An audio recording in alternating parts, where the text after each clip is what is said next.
Chapter 11. Collected? The word still made a shiver go through me. She said it so calmly, like it was an everyday thing. Maybe it was, for her. My interest in bumping Wade off today was slowly waning, as I figured out how bad a mess I was in. They would really just drag me off? What was I thinking? Of course they would. And I just walked into their lair. This was so not good. I wiped my palms on my jeans, then snapped my arms up to my chest to keep it from happening again. Wade didn't need to know how I was feeling. As I said before, once this job is finished, you will be able to choose if you wish to continue working with us or not. I can guarantee you that the rewards for continuing to help with the Council's work are extremely beneficial. We are hoping this will be the first of many times you assist, that you may become part of the team eventually. Okay, this was a little freaky. Why did they need me so bad that they would offer a deal like this? Something felt off. So tell me about it. The job. I don't want to sign on without knowing what it is. I didn't want to sign on at all, but if it was something simple, and they would leave me alone afterward, it would be worth it. If it was legit. Does it matter? Do you wish to be dragged to Ferry and placed in training? Starrin asked. Good point. I eyed Wade in a sideways stare.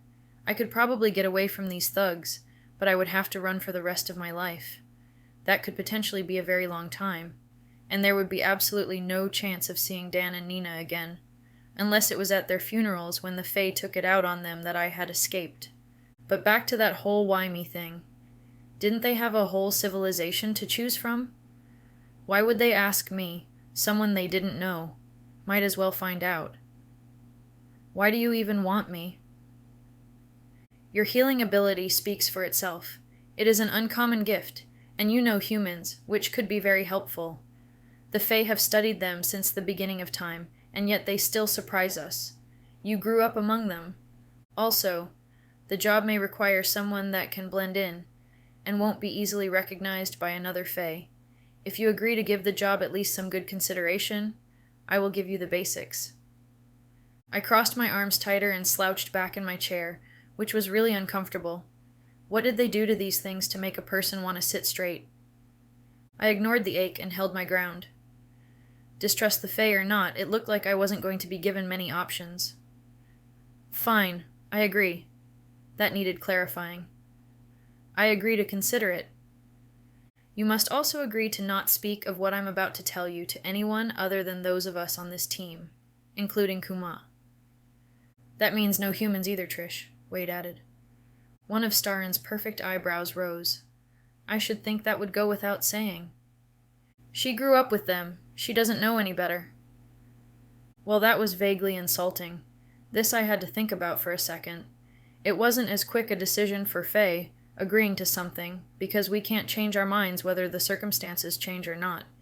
It had something to do with the no lying thing, but no one had ever really explained it to me. But who was I going to tell anyway? Somehow I didn't think Dan or Nina would take the news well. They knew I was kind of a brat. They didn't need to know I was a freak too. Fine. Starrin touched something on her desk, and a bright color photo of an extremely dreamy guy showed up against the far wall. Dark hair, dark eyes. All Fae were good looking, at least the human type ones, according to my mom. Somehow that seemed to have skipped me. I believed her though, now that I'd met a few. Even after what he'd done to me, I couldn't stop my gaze from wandering toward Wade. As soon as I noticed, I snapped my attention back to the picture. As hard as we try to keep Fairy and Earth separated, once in a while a new breach is formed that allows Fae to travel to Earth without going through the proper channels, Starrin said. She stuck a thumb over her shoulder, pointing to the picture. This is Jaden Martin. He found one of them. Another tap on the desk and the picture changed. In this one, Jaden no longer looked nearly as good. His face was haggard, eyes dark with exhaustion. I felt a pang of something for him. Empathy, maybe. That was probably how I had looked Saturday when the Fosters showed up to save me from Vince and the land of no food but junk food. Why did he do it? Starrin stopped talking at my question. I ripped my gaze from the picture and looked at Wade, who had a disgusted look on his still handsome face. Who did what? Starrin asked. Why did this guy disobey the rules and cross over when he had to know the consequences? Starrin's face went stormy. It's not for you to ask questions, just to do as you're told. This is the job you were assigned to, if you'd like the reward promised. You will listen and then accomplish the task. She took a breath. He's a wanted criminal, considered very dangerous. Several guards were severely injured during his escape. What was he in for? So curiosity killed the cat. I'd just heal. Plus, I was making Wade mad. Bonus. I was never told. Her face got that grumpy look again, and I wasn't sure if it was directed at me or the council. She continued talking, but I just cocked my head and stared harder at the picture. What was his story? The Fae were mostly a no-rules society, except when it came down to revealing themselves to the humans, and listening to the council if they told you to do something. Sure, if you broke one of the rules, you were pretty much dead, but there weren't a lot of them. What had he done to get himself locked up? Everyone had a reason for the things they did, especially the major things like crossing between worlds when the stakes were so high. Maybe that was it. Maybe he thought on Earth he would have an advantage over humans if he was as dangerous as Starrin said he was, and she must believe it or she wouldn't be able to say it. You can act like a human, so you will be used to draw him away from any other humans. While capturing Jaden is high priority, nothing is ever more important than keeping the Fae a secret, Starrin said. Then, after you have drawn him somewhere we will have access, you will keep his attention as Wade moves in. Obviously, the conversation had continued on without me. This slightly troubling bit drew me back in. Wait a second. There was no way I'd heard that right. They were just going to put me out in front of a Fae with unknown powers? No way. Things were about to get ugly. Chapter 12. I must have misunderstood. No way they just throw someone completely new out in front on something like this. You're going to use me as bait? I asked. What job did you expect? Starrin answered. You can regenerate. You're the perfect candidate. Was this how I came across to everyone? All snarky like this Starrin? Maybe I needed to drop a little of the attitude after all. Well, yeah, I said. But that doesn't mean I want to get messed up in the first place. It still hurts. Don't you have someone who regenerates and is trained to do this stuff? A look passed between Starrin and Wade. Regenerating is a rare gift, and the High Fae prefer fairy to earth. We don't have anyone that could pass as a human. Looks, yes. Mannerisms and speech, no. The few that are available, he already knows. He won't even notice. He has no way of knowing you're Fae. I looked back at the pictures. He didn't seem dangerous from the photos, but I'd thought that about Wade too. What are his powers? I asked. Starrin just stared at me. I looked at her, and then to Wade, then back. All Fae have some type of power, right? What is his? Not all of us have powers, Trish, Wade answered. Ugh, did he have to call me Trish? He didn't have that right anymore. Don't you know anything about fairy? Starrin asked. She didn't seem upset, just resigned. But I did know quite a bit about fairy. My mom had told me stories of the place like they were bedtime stories. Only these weren't the happily ever after kind. Fairy was a rough place, where everyone cared only for themselves. The council had final authority over everything, but basically left everyone to figure things out on their own. Survival of the fittest and all that. No, it was definitely not somewhere I wanted to go. Ever. Powers aren't supposed to manifest until 18. We have a week to catch him before we need to worry about that. We assume your records are wrong, Wade said, like he was reading my mind. Do you know when your real birthday is? I had been healing since I was 8. 10 years early. What did that mean? I ignored Wade's question. If he thought we were going to be friends now, he was dead wrong. Not only had he tried to kill me, he had also only wanted to date me because of his job. He was toast where I was concerned. I was still bumping him off and sending him to Fairy if the chance came up. So, he has no powers. But he's dangerous and was able to injure guards and ferry and escape. Nice. What happens to him if we do catch him? That was the part I wasn't sure about. Doubt wiggled through the pit of my stomach. Did I really want to be a bounty hunter? The actual job sounded kind of crazy, but nothing I needed to worry about physically. It was the whole getting involved with the Fae thing that was giving me pause. What had the guy really done?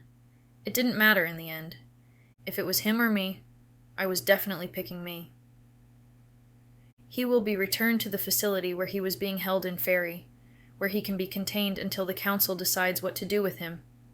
Starren said, Are you ready to leave for California? His last known address is there. His home is being watched, but so far nothing. We will be searching any areas where our tracker can feel unregistered Fae activity until we find the right one. California? As in, on the other side of the country, California? How am I supposed to miss school without my teachers noticing? I asked. What about Dan and Nina? They are your foster parents, correct? Starren asked back. Wade nodded at her, and I glared his way for answering a question aimed at me. Yes. They wouldn't take kindly to me disappearing again, and I would worry them to death. But I didn't need to say that part out loud. Who said anything about disappearing? Starren answered. You will ask for a new foster home, and one will be provided. One that is more, shall we say, open to the job description. Nina's sad face filled my head, and my stomach clenched. It would be so easy to get a new home after Lester's visit this morning, but as much as I complained to myself about them both, they had been nothing but kind. No. When it came down to it, they were the closest thing I had to family, since Mom had left me. But I wasn't going to let these Fae know that. Somehow, I got the feeling they'd use that knowledge against me if they thought they needed leverage. I wanted badly to dislike my fosters, for their own safety, but they made that pretty difficult. How are you going to get me to California? I asked. I don't have any way of getting on a plane without my fosters. We have ways of traveling more quickly than humans, Starren said haughtily. Portals. They had to have portals of some kind. Mom had mentioned them before. If you find a way that the school doesn't complain I'm gone and give me an excuse for being home late every day, I'll help during school hours. If this doesn't work out, I need a place I can go back to, and I've got Dan and Nina trained. So, that wasn't completely true, but it must have been true enough, or my Fae blood wouldn't have let me say it. I carefully kept all the emotion off my face. So far, Starren hadn't been too happy when I tried to think for myself, and so much hinged on this. If they were going to try to force me away from Dan and Nina, I wasn't really left with many options. You aren't giving the orders here, Starren gritted out between clenched teeth. So she had a temper. Good to know. Starren, be careful, Wade said. He jerked his head toward the corner and walked that way. Starren followed. We're supposed to bring her in on this, no matter what. Obviously, they didn't understand the fact that my regenerating also helped my body function better in every way. His voice was almost as loud as if he was talking right to me directly. Don't get her mad, Wade continued. She'll walk. Trust me. I know her. No matter what the incentive, her temper will get the best of her. So that's what he thought of me. Good. I thought a lot worse of him. The council won't be happy if we lose her. Starren closed her eyes and a breath hissed out between clenched teeth. Apparently my personality grated on her. I got that a lot. They came back over together, Starren hiding her emotions very well. Stereotypical Fae. At least I had broken all the molds growing up with humans. Time is of the essence with this case. We can't allow a criminal to roam free here. We agree to your terms, Starren said. Can you start tonight? Tell your parents you will be at a sleepover, or some such human nonsense. It will be close enough to the truth that you should be able to get it out. Wade snorted. I glared. What? Starren asked. Trisha? Wade said. At a sleepover? She doesn't have any friends. I glared even harder. It didn't matter that it was the truth. Did he have to be such a jerk about it? I could be a jerk back and remind him that he was supposed to be my only friend. I sighed. That meant I was back to having no friends at all. Amy had been nice at the party, but I didn't think us hanging out for an hour made us friends. Starrin rubbed her eyelids. I should have known. First light in the morning, then. Surely you can find an excuse to leave for school early. I nodded. Maybe this would be a good time to make some friends. At least friendly enough to be able to tell Dan and Nina I was heading to the movies, or some such nonsense. Hit the movie theater for 5 minutes, and then come here. It was enough of the truth that I could get away with it, and they might lift the grounding if they thought I was being social. Now, just to figure out how to make friends. On top of not being in school. I sighed again. Things were always so complicated. You may go. Prepare whatever you need before you come back in the morning. 7:30 sharp. She went back to looking at stuff on her desk. My blood started a slow boil. Did she really think she was so much better than me that she could just dismiss me like that? I was going to have to work with 2 jerks. At first, she'd seemed okay, but I should have known better. My mouth opened by itself, about to hurl an insult, but I caught it. If I had to work with them, I needed to keep things as civil as possible, just until we caught this guy. Then I was home free, and could say anything I wanted, and there was nothing they could do about it. I stood and stalked to the door. Wade held it open for me on my way out, then followed me through the doorway and closed it behind us. I refused to look at him. Kumat was waiting for me on the other side. Ready to be escorted out? He asked. No doubt they'd had him wait for me because they didn't want me getting curious about what was behind any of the other doors. They didn't need to worry about that. I'd met enough backstabbing, rude, obnoxious, and everything else Faye to last me a lifetime. I nodded at Kumat, not really wanting to talk. He didn't have the same problem. He chit-chatted about everything and nothing as we walked up the hallway, but I wasn't listening. No matter what, I could not show these Faye how I felt about Dan and Nina. That thought kept cycling through my mind, chased by worry, and I couldn't let them take me away. And I couldn't get killed by this criminal, or let Dan and Nina find out I was skipping school. Wonderful. Plus, I still wanted to do something to Wade. I just needed to figure out what. Maybe stabbing him or whatever wasn't really a good idea anymore since he was supposed to be watching my back on this job. We finally arrived at the entrance. We'll see you tomorrow, right here, Kumat said cheerfully, like I was coming over for tea, not to hunt some runaway Fae guy that I hardly knew anything about. Him or me, that was going to be my new mantra. And he was a criminal, which meant he had done something. At least that was what I was going to go with. Maybe I'd get a better idea of what Chapter 13. For right now, I needed to get home. Before Dan noticed I was running late, and I lost my home even after all of this. The sun was just about where I'd left it when I walked out of the Fae tunnels. I hadn't been in there long. I looked back at the wall I'd just walked through. Nothing. I put a hand out and pushed, but was just met with rough, cool brick.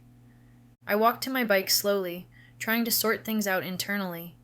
If I did what the Fae wanted, they wouldn't be looking for another way to put pressure on me, so they wouldn't go after Dan and Nina. And hopefully they wouldn't be able to find a way around the leave me alone part. The Fae were just as tricky as all the human legends said, at least from what my mom had told me. I was just going to have to be great bait tomorrow.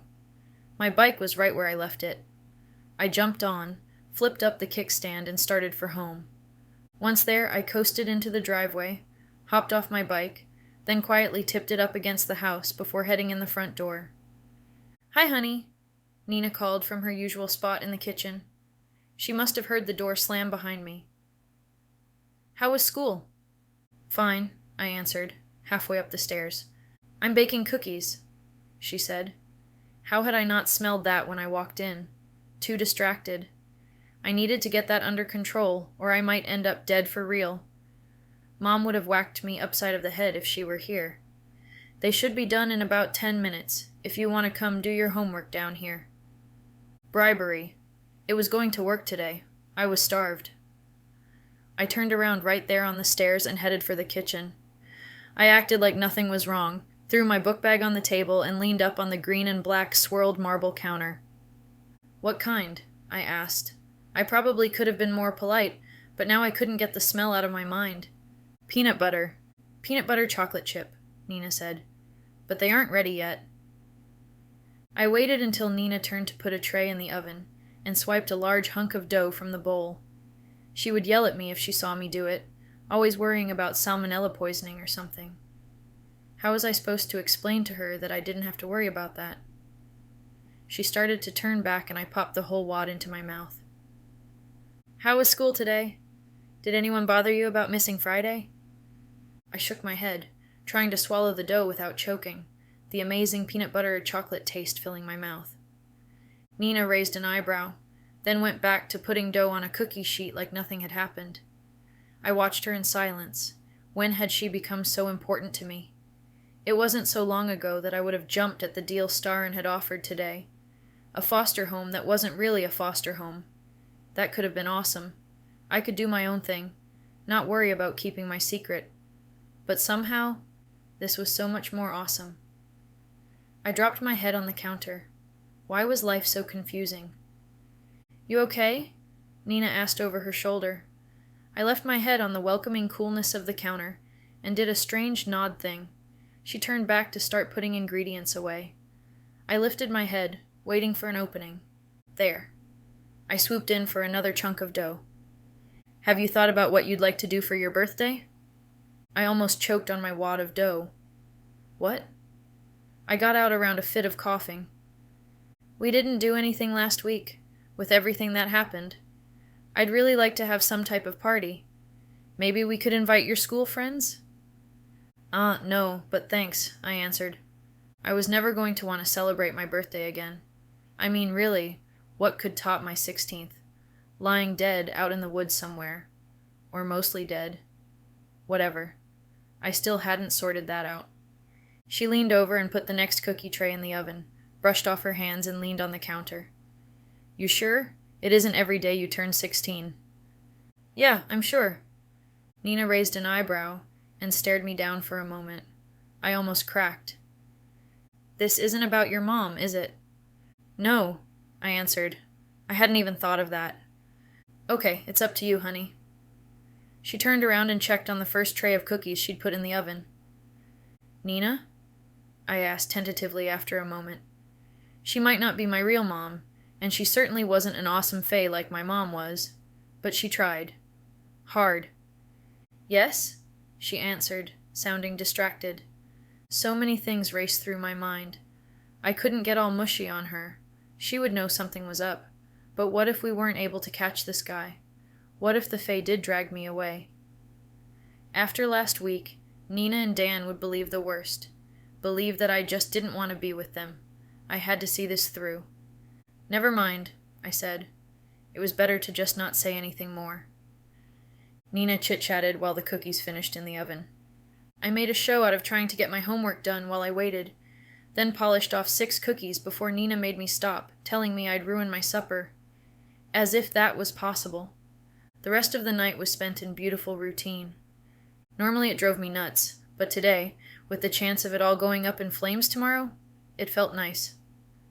Dan got home, kissed Nina, and then asked about my day. He seemed to study my answers closer than usual, but didn't have any comments. After spaghetti, he asked if I needed help with my homework like he did every night, and like every night I told him no, only this time I said it nicer. He really was a good guy. I just had daddy issues. I did my homework, spending extra time on each problem. Whatever way Starrin came up with to get me out of school, I didn't want to ruin it by doing sloppy work. My mind kept wandering. How were things going back at headquarters? Hokey, I know, but I didn't know what else to call the place. The Fae Distribution Center. I brushed my teeth and changed into my pajamas in a daze. Good night, I yelled down the stairs to Dan and Nina. Dan came to the base of the stairs. Going to bed already? It's only 9. I nodded. Best get as much rest as I could. If I could. Are you feeling okay? Sure, I answered. I guess almost sarcasm wasn't considered lying because I definitely was not feeling okay right now. Tired, I added, hoping that would satisfy him. Okay then. See you in the morning. I gave him a little wave and headed for my bedroom. I shut the door behind me, went over and collapsed on the bed.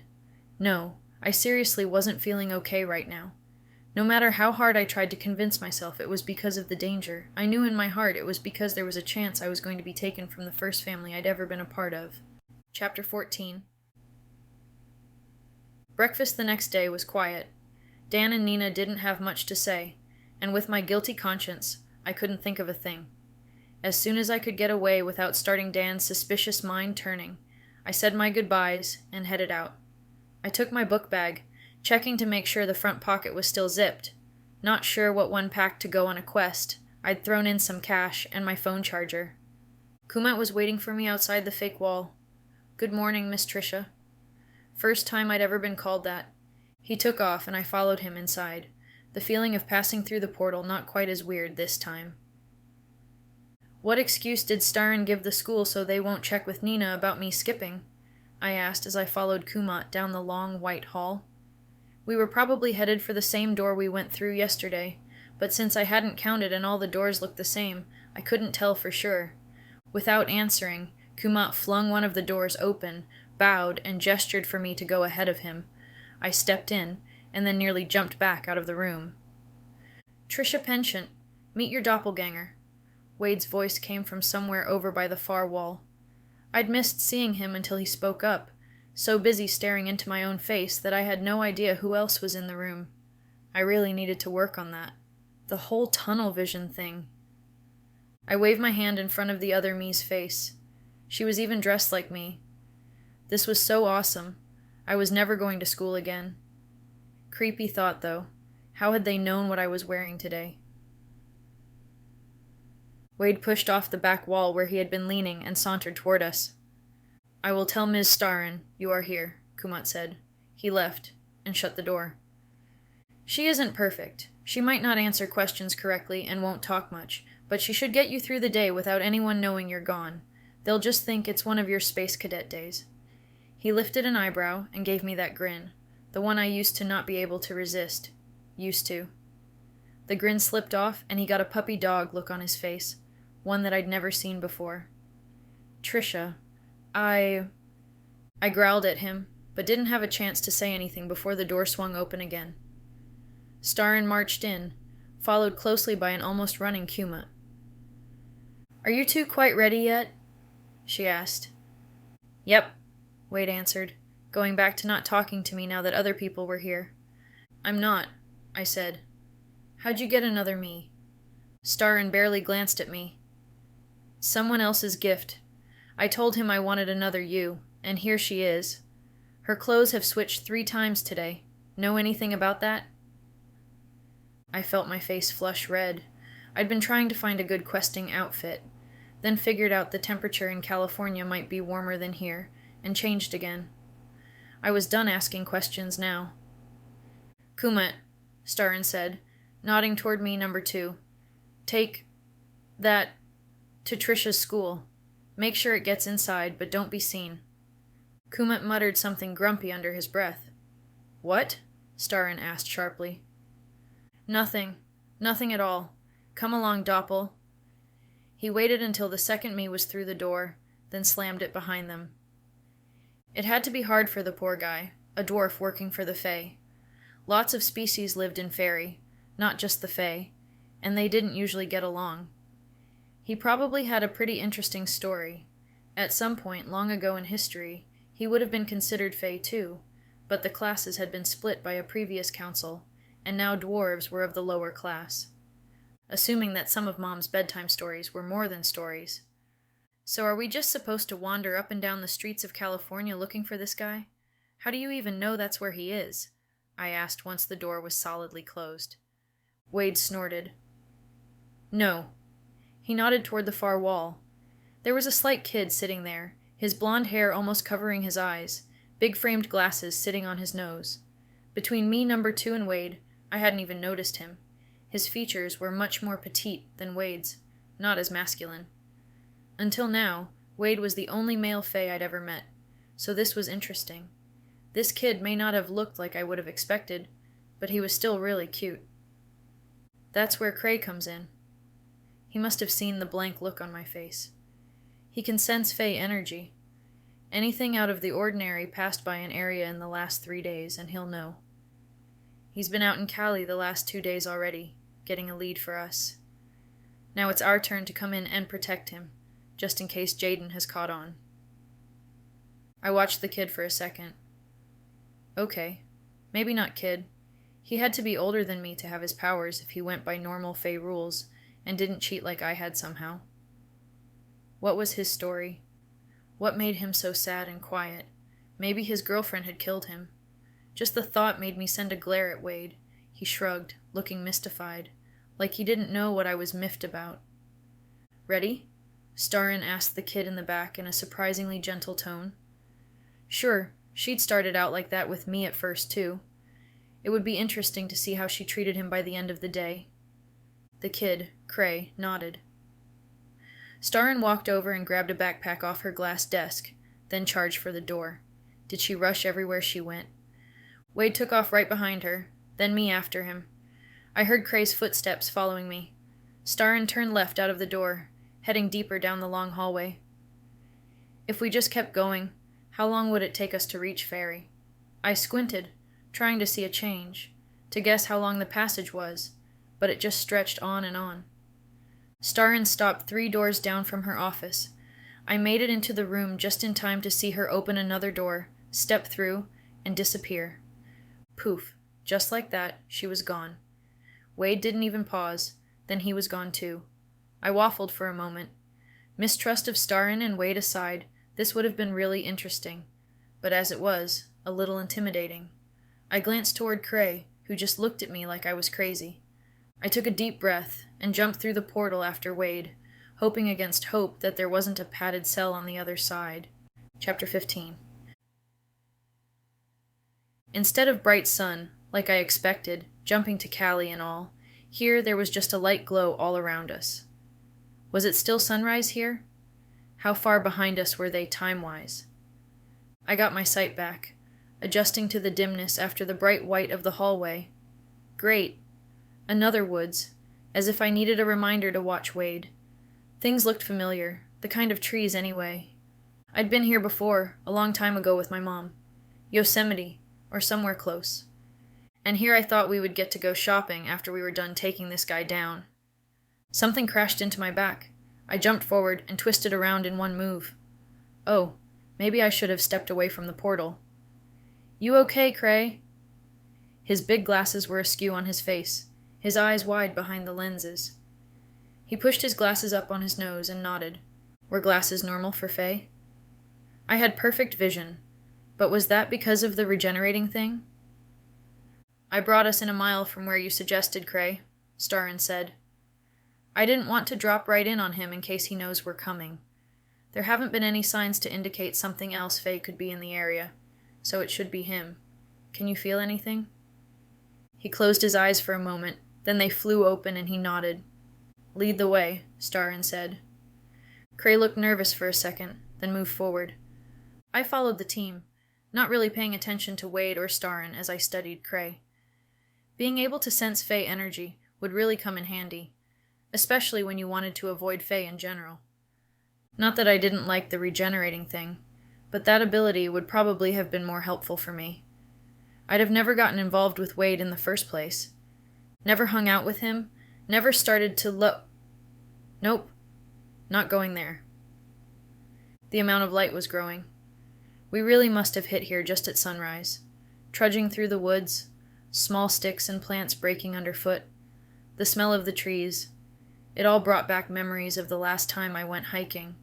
I glanced at Wade to see if he was thinking the same thing, but he wouldn't look at me. That either meant he was, or he was so focused on the job ahead he hadn't noticed. A thought made my evil side happy. We could trudge around in these woods all they wanted. Blisters. I was immune. How about these city fae? A mile on city streets should only take a person 15 minutes. Out here where we had to dodge around rocks and massive trees, it was a good half hour before Cray stopped us, looking down into a dished valley. The energy is coming from that hill, Cray said. It was the first time I'd heard him speak. His voice was surprisingly deep. Trisha, Starin said. Yeah, I know. Go be bait. Be careful, Wade said. Strange coming from the guy that had killed me last week. and I still wasn't sure they weren't trying to kill me now. Something seemed off about this whole situation. I ignored him, took a breath, and started down the slight grade. It leveled off after a couple minutes, and soon after the trees thinned. Before they were gone, I paused, staring at a strange hill in the middle of the forest floor. I feel you, Atreyu. I hope this doesn't turn out to be a giant turtle. I don't want to get snotted on, I muttered. I'd probably watched too many movies at the children's home. Something about the two worlds in that one made me think about Fairy, thereby reminding me of my mom. I'd watched the never-ending story a bajillion times. I glanced back at the trees, hoping to see Starin. For once, I wanted her to tell me what to do. They were gone. They're probably just trying to get me killed, I snarled quietly. If I didn't know that the Fae couldn't lie, I'd be running the other way right now. It was get this job done or get dragged to some world I didn't know anything about, with people I didn't know. I'd had enough of that growing up. Thank you very much. A step. Another. Something sniffed. I froze. I didn't move for a few seconds, then almost laughed at myself. A sniff? Really? Was that Jaden's new unknown power? A super sniffer? I laughed at myself quietly until the sound came again. Louder and longer. Okay, no way that was Jaden. A bear? That would not be cool. I'd heal while it did the damage, but how long until it decided to let me be? Ouch. I backed a few steps away slowly. The earth began to shudder, nearly knocking me to the ground. The little hill shook. Dirt rained down as something stood up from underneath it, knocking the soil from its body. My fingernails bit into my hands. Maybe a bear wouldn't have been so bad.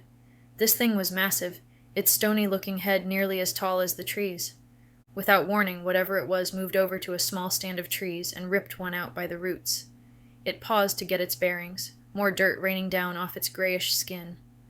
"Oh crap," I whispered as its gaze finally found me. I had a bad feeling that I was about to die,